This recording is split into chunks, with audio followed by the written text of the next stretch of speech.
నమస్తే. Welcome to BRK news. నేను miss Priya Varma. ఈరోజు మనతో పాటు స్టూడియోలో ఉన్నారు BJP spokes person Tirupati Reddy గారు. నమస్కారం అండి. నమస్తే మేడం. నమస్తే అండి. ఎలా ఉన్నారు తిరుపతి రెడ్డి గారు? చాలా అద్భుతంగా ఉన్నానండి. చాలా బాగున్నాను. తిరుపతి రెడ్డి గారు, మిమ్మల్ని ఒక మాట అడగాలనుకుంటున్నాను నేను. చెప్పండి. ఇప్పుడు అమ్మ మెతక మనిషి, ఓకే. పిల్లలు ఉన్నారు, 3 పిల్లలు. ఆ 3 పిల్లలు చాలా కంచు కనకరత్నాలు అన్నమాట. ఎలా మాట్లాడతారంటే టంగు టంగుమంట విమర్శలు గుప్పిస్తూ మాట్లాడుతూ ఉంటారు. ఈ మాట మాట్లాడితే మీకు అర్థమయ్యే ఉంటుంది పాటికి. ఓకే. అమ్మేమో రామచంద్రరావు గారు, ఈ 3 పిల్లలేమో రేవంత్ రెడ్డి గారు, కేసీఆర్, కేటీఆర్. విమర్శలు చేస్తూ ఎదుటి వాళ్ళని గేలి చేస్తూ మాట్లాడాలంటే వీళ్ళ తర్వాతే. అధికారం చేతిలో ఉన్నా లేకపోయినా అందరూ ఒకేలా మాట్లాడతారు, ఎటువంటి సంస్కరణలు ఏమీ లేకుండా. ఎవరిని ఎప్పుడు తక్కువ చేసి మాట్లాడదామా అన్నట్టే చూస్తారు, గౌరవం లేకుండా. ఒక మనిషిని గౌరవించే పద్ధతి అనేది మన తెలంగాణ రాష్ట్రంలో రోజు రోజుకి చిన్నగిల్లిపోతుంది. ఇది నిజం. ఇప్పుడు తెలంగాణ రాష్ట్ర అధ్యక్షుడు రామచంద్రరావు గారు చాలా మెతక మనిషి, చాలా గౌరవంగా మాట్లాడతారు, మాట ఆచితూచి మాట్లాడే వ్యక్తి. అలాంటి వ్యక్తి ఇలాంటి వాళ్ళని తట్టుకోగలరంటారా? ఖచ్చితంగా అండి. గత 40 సంవత్సరాలుగా అనేక స్థాయిలలో పనిచేసినటువంటి వ్యక్తి రామచంద్రరావు గారు. ఎక్కడో ఉన్నటువంటి పరిస్థితులలో ఒక కుటుంబం నుంచో ఒక వ్యవస్థ నుంచో ఊడిపోయినటువంటి వ్యక్తి కాదు రామచంద్రరావు గారు అనేటువంటి వ్యక్తి. ఈ విధమైనటువంటి వ్యక్తి కాదు. విద్యార్థి దశ నుంచే రాజకీయాల్లో ఉన్నారు, ఏబీవీపీలో ఉన్నారు, ఆర్ఎస్ఎస్ కార్యకర్తగా ఉన్నారు.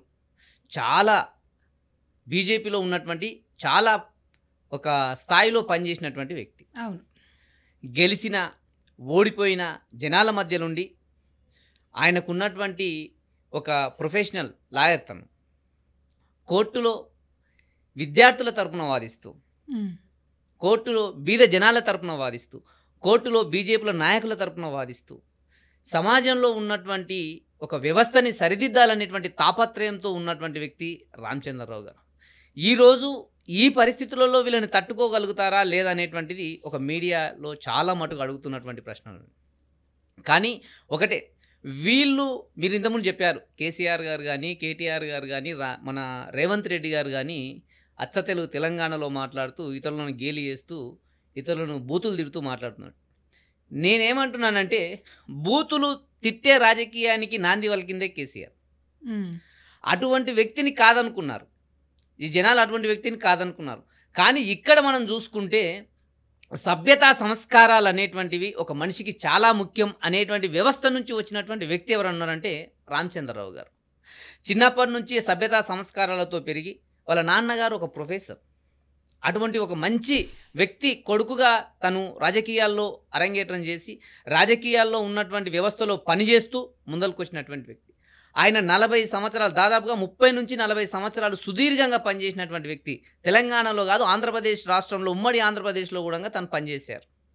అటువంటి వ్యక్తిని ఖచ్చితంగా ఈ జనాలు అనేటువంటిది ఆదరిస్తారు. రెండవది, వీళ్ళు చేస్తున్నటువంటి పొరపాట్లకు వేలెత్తి చూపగలిగే సత్తా, వేలెత్తి వాళ్ళని నిలువరించగలిగేటువంటి సత్తా రామచంద్రరావు గారికి ఖచ్చితంగా ఉంది అని మా పార్టీ నమ్మింది కాబట్టి ఆయనని అధ్యక్షునిగా చేసిండ్రు.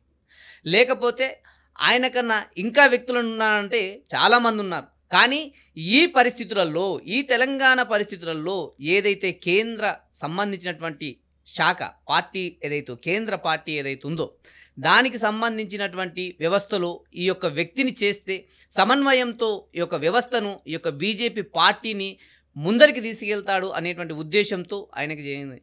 ఈరోజు చూసుకుంటే ఆయనకిచ్చి 1వ తారీఖు నాడు ఇచ్చారు బాధ్యతలు. 1వ తారీఖు నుంచి ఇప్పటి వరకు తన ఇంటి ముందు జనాలు క్యూ కడుతున్నాడు. అంటే ఆయనకున్నటువంటి ర్యాపో ఎలాంటిదంటే, ఒక కార్యకర్తతో కానీ, ఒక నాయకునితో కానీ, ఒక వ్యవస్థతో కానీ, వ్యవస్థలతో టీచర్ వ్యవస్థలో కానీ, ప్రభుత్వ ఉద్యోగ వ్యవస్థలో కానీ, లాయర్ల వ్యవస్థలో కానీ చాలా మటుకు ఆయన పేరు తెలుసు చాలామందికి.